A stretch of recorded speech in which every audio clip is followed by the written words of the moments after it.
Bu qizimiz 12 yosh, izing tushmaydi. Yurganida oyog'imda uchini qo'yib yuryapti. Hozir men sizlarga ko'rsataman tekshirish usulini.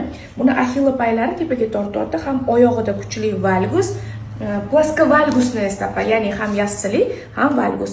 Bu qizimiz o'tirganda hozir mana tekis o'tqizaman. Uyda bolalaringlar o'zinglar ham tekshirsanglar bo'ladi. O'tira olmaydi, tovonini qo'ya olmaydi, axilla payi tortayotganidan. Bu yoqqa qilib bering. Hop, qo'lingni oldiga qilasan deb o'tir endi. O'tir.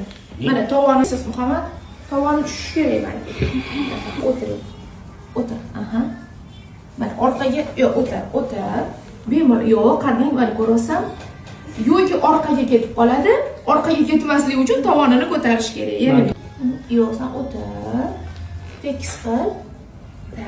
Tovonini qo'ysa agar orqaga tushib ketadi. Hozir yiqiladi. Tovoningni qo'ychi, qo'yib o'tir. O'tira olmaydi, mana orqaga ketadi.